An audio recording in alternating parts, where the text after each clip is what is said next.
ಅವಾಗ ನಾವು ಸಿಸ್ಟರ್ ಕಮಿಟಿಯಲ್ಲಿ ಬೇರೆ ಬೇರೆ ರಾಜ್ಯಕ್ಕೆ ಹೋಗ್ತಿದ್ದೀವಿ, ಎಲ್ಲ ಹೋಗ್ಬಿಟ್ಟಾವ, ಯಾರು ಹೋಗ್ತಾರೋ ಇಲ್ಲ ಅಂತೂ ಗೊತ್ತಿಲ್ಲ. ಎಲ್ಲ ಕಮಿಟಿ ಅವ್ರು ಹೋಗ್ಬೇಕಾದ್ರೆ ನಮ್ಮ ಅನುಮತಿ ಹೇಳಿದ್ರು. ಕಾಶ್ಮೀರಕ್ಕೆ ಹೋಗಿದ್ವಿ ನಾವು, ನಾನೇ ಅವರು. ಅವಾಗ ಅಲ್ಲಿ ವಿಧಾನ ಪರಿಷತ್ ಇತ್ತು ಕಾಶ್ಮೀರದಲ್ಲಿ. ಅವಾಗ ಅವ್ರು ಹೇಳಿದ್ರು, ಇಲ್ಲೆಲ್ಲ ನಮ್ಮ ಸದನ ಹೆಂಗೆ ನಡೀತಾವೆ ಏನು. ಅವಾಗ ನಾನು 5 ಸರಿ 6 ಸರಿ ಆಯ್ತು ಬಂದಿದ್ದೆ ನಾನು. ಅವಾಗ ಅವರು ನಾನೇ ಅವ್ರು ಹೇಳ್ತಿದ್ರು, is one the election from the teacher countries 5th time ಅಂತ ಅಂದ್ರು. ಅವಾಗ ಅವ್ರ ನಡವಳಿಕೆಗಳು ನಮ್ಮ ನಡವಳಿಕೆ ಅವಾಗ ಹೇಳ್ತಿದ್ರು ಅವರು, ಕರ್ನಾಟಕ ವಿಧಾನ ಪರಿಷತ್ ಒನ್ ಆಫ್ ದ ಬೆಸ್ಟ್ ವಿಧಾನ ಪರಿಷತ್ ಇನ್ ದ ಕಂಟ್ರಿ ಅಂತೇಳಿ ಅಲ್ಲೇ ಅವ್ರು ಹೇಳಿದ್ರು. ನಾವು ಹೇಳಿದ್ರು ಅಲ್ಲೇ ಅವ್ರು ಹೇಳಿದ್ರು. ನಾನು ಮೊದಲಿಗೆ ಬಂದಾಗ 9:30 ಗಂಟೆಗೆ ಸದನ ನಮ್ದು. ವಿಧಾನ 1980 ಇಸ್ವಿ ಬಸವರಾಜೇಶ್ವರಿ ಅವರು ಸಭಾಪತಿ ಇದ್ರು. 9:30 ಗಂಟೆಗೆ ಚಾಲು ಆದ್ರೆ ಸದನ ಎಲ್ಲ ಮುಗಿಬೇಕಾದ್ರೆ, ಇಡೀ ಅಂಜನ ಮುಗಿಬೇಕಾದ್ರೆ ರಾತ್ರಿ 9 ಗಂಟೆ 8 ಗಂಟೆ 9 ಗಂಟೆ ಆಗ್ತಿತ್ತು. ಅವಾಗಿನ ಕಾಲಕ್ಕೆ ನಮ್ಗೆ ಬಹಳಷ್ಟು ಮಂದಿ ಇದ್ರು. ಎಸ್ ವೆಂಕಟರಾಮಣ್ಣ ಅಂತಿದ್ರು ಒಬ್ಬರು ಲೇಬರ್ ಲೀಡರ್, ರಾಜಗೋಪಾಲ್ ಅವರು, AK ಸುಬ್ಬಯ್ಯ ಅವರು, ಭಾಳ ಪೆರ್ಮಾಳ್ ಅವರು, ಭಾಳ ದೊಡ್ಡವರು ಅವತ್ತಿನ ಬಂದಿದ್ರು. ಅವತ್ತು ನಾವು ಸದನ ನಡೆದರೆ ಒಂದು ಸೂಜಿ ಬಿದ್ದರೂ ಸಪ್ಪಳಕ್ಕಿತ್ತು. ಬರೀ ಅಲ್ಲಿ ಕೈ ಮಾಡಬೇಕು. ಕೈ ಮಾಡಿದಾಗ ಅವರು ಪರ್ಮಿಷನ್ ಕೊಟ್ಟು ಮಾತಾಡಬೇಕು. ಏನು ಕೈ ಕಾಲು ಏನು ಸಂಬಂಧ ಇಲ್ಲ. ಈಗ ಯಾರು ಯಾವಾಗ ಹೇಳ್ತಾರೆ ಏನು ಮಾಡ್ತಾರೆ. ಇದು ವಿಧಾನ ಪರಿಷತ್ ಅಂದ್ರೆ ಹಂಗ ಮುನ್ಸಿಪಾಲ್ಟಿ ಆದಂಗಾಗಿರ್ತಿ. ನನಗಂತೂ ಸಾಕಷ್ಟು ನೋವಾಗಿದೆ ಇದ್ರ ಬಗ್ಗೆ.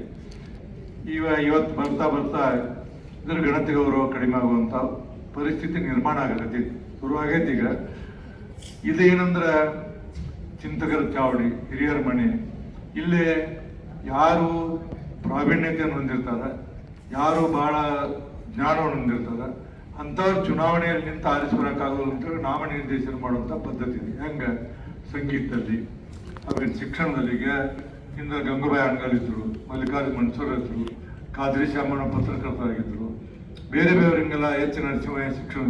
ಈಗ ಅವರೆಲ್ಲ ಹೋಗ್ಯಾರಿ. ಯಾರು ನಮ್ಮ ರಾಜಕೀಯ ಪುಡಾರಿಗಳಿಂದ ಅಡ್ಡಾಡ್ತಿರ್ತಾರೆ, ಅವ್ರು ಯಾರು ಇರ್ತಾರೆ ಅಂತ ನಮ್ಮ ಮಾಲಕ ಹಾಕ್ತಾರೆ. ಇದೊಂದು ಏನಾಗೈತೆ ಅಂದ್ರೆ ಈ ಏನಂತಾರೆ ಅದಕ್ಕೆ ಬಿಟ್ಟು ಬರ್ತಾರಲ್ಲ, ಇಲ್ಲಿ ಏನು ಆಶ್ರಯ ಕೊಡ್ತಾರಲ್ಲ, ಈ ಮನೆ ಆದಂಗೆ ಆಗೈತೆ, ನಿರಾಶ್ರಿತರ ಕೇಂದ್ರ ಆದಂಗೆ ಆಗೈತೆ. ನಾನು ಭಾಳ ಮಾಡೋದು, ನಾನು ಮಾತಾಡೋಕೆ ಅದಕ್ಕೆ ನನಗೇನು ತಕರಾರಿಲ್ಲ. ಸೌಮ್ಯ ಸರಿಯಾದ ರೀತಿಯಿಂದ ಸದನ ನಡೆಯಂಗಿಲ್ಲ. ಯಾರೇ ಪ್ರಶ್ನೆ ಹೇಳಿದ್ರು, ನೀವು ರುದ್ರೇಗೌಡ ಹೇಳಿದ್ರು, ಅರಳಿಯವರು ಪ್ರಶ್ನೆಗಳಿಗೆ ನಮ್ಮ ಸಮಾಧಾನ. ಪ್ರಶ್ನೆ ನೀವು ಕೇಳಿದಾಗ ಮಂತ್ರಿಗಳು ಉತ್ತರ ಹೇಳಿದಾಗ ಅದ್ರ ಬಗ್ಗೆ ಸಮಾಧಾನ ಮಾಡಿ ತೀರ್ಮಾನ ಮಾಡಿ ಇವರಿಗೆ ಪುರುಷತ್ವ ಇರೋದಿಲ್ಲ. ಯಾರು ಹೇಳ್ತಾರೆ, ಎಷ್ಟೋ ಸರಿ ಮಂತ್ರಿಗಳೇ ಅಂತ ಮಾತಾಡ್ತಾರೆ. ನಾನು ಎಷ್ಟೋ ಸರಿ ಮಂತ್ರಿಗಳಿಗೆ ಏನು ಮಂತ್ರಿ ಕೂತ್ಕೋ ನೀನು ಅಂತ ಹೇಳ್ತೀನಿ. ಹೀಗಾಗಿ ಅಲ್ಲಿ ಸದನದಲ್ಲಿ ಕಲಾಪಗಳು ಸರಿ ನಡೆಯಂಗಿಲ್ಲ. ಆದ್ರೆ ಏನಾಯ್ತು, ಇದಾದ ನಂತರ assurance, whatever the assurance given by the honourable minister on the floor of the house, it should be refer to the assurance committee. ಅಲ್ಲಿ ಕಡೆಗೆ ಒಂದು ಏನಾದ್ರು ಸಿಗ್ಬೋದು ಅಂತೇಳಿ ಮಾಡ್ತಾರೆ. ಬಟ್ ಸದನದಲ್ಲಿ ಆದಂಗೆ ಅಲ್ಲಿ ಆಗೋದಿಲ್ಲ. ಅದು ನೀವು ಹೇಳಿದಂಗೆ ನಾನು ಒಪ್ಕೊಳ್ತಿದ್ದೀನಿ. ಯಾವ ರೀತಿಯಿಂದ ಯಾವ ಶಾಸಕರು ಸಮಾಧಾನವಾಗುವಂಥ ರೀತಿಯ ಸರ್ಕಾರಗಳೆಲ್ಲ ವಿರೋಧ ಪಕ್ಷಗಳು ಇಲ್ಲ. ಯಾವುದಕ್ಕೂ ಬಂದು ಬಾವಿಗೆ ಬರೋದಂದ್ರೆ ಮುಗಿದೋದು. ಏನಿಲ್ಲ, ಅದು ನಮ್ಮ ಇದರಲ್ಲಿ ಪ್ಲೇ ಕಾರ್ಡ್ಗಳು ಇದನ್ನು ಎಕ್ಸಿಬಿಟ್ ಮಾಡಬಾರ್ದು, ಧಿಕ್ಕಾರಕ್ಕೂ ಎಲ್ಲ ಮಾಡ್ತಾರೆ. ಹೀಗಾಗಿ ನಾನೆಲ್ಲ 1980 ಮೊಟ್ಟ ಮೊದಲ ಬಂದಾಗ ಅವಾಗಿನ ಸದನವನ್ನ ಇವಾಗಿನ ಸದನ ನೋಡಿದಾಗ ನಾನು ಭಾಳ ಮ್ಯಾಲ ಕೂತ್ಕೊಂಡಾಗ ಒಮ್ಮೆ ಟೆಂಪರ್ ಕಳ್ಕೊತಿದ್ದೆ ನಾನು. ಆದ್ರೆ ಏನ್ ಮಾಡೋಕ್ಕಾಗೋದಿಲ್ಲ.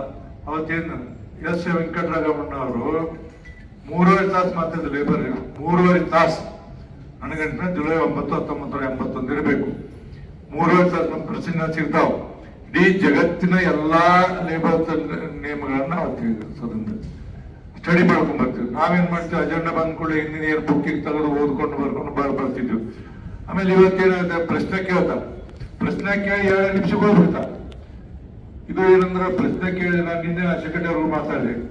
ಈ ಕ್ವಶನ್ ಅವರ್ಸ್ ನಾವು ಫಸ್ಟ್ ಬಂದು ನಡುವೆ ಎಲ್ಲ ಇಡೋಣ ಅಂತಿದ್ದಾವೆ, ಯಾಕಂದ್ರೆ ಅವ್ರು ಕೊಡ್ತಾರಂತೆ. ಇವತ್ತು ಈ ಪರಿಸ್ಥಿತಿ ಯಾಕಾಗಿದೆ ಅಂದ್ರೆ, ನಮ್ಮ ದೇಶದಲ್ಲಿ ಎಲ್ಲಿವರೆಗೆ ದುಡ್ಡು ಕೊಟ್ಟು ಓಟ್ ಹಾಕಿಸ್ಕೊಳ್ಳೋರು, ದುಡ್ಡು ತಗೊಂಡು ಓಟ್ ಹಾಕೋರಿಗೆ ನನ್ನ ವೈಯಕ್ತಿಕ ಇಲ್ಲಿ ಪ್ರಜಾಪ್ರಭುತ್ವ ಸರಿಯಾಗಿ ನಡೆಯೋದಿಲ್ಲ ಅನ್ನೋದು ನಮ್ಮ ಖಚಿತವಾದಂಥ ನಂಬಿಕೆ.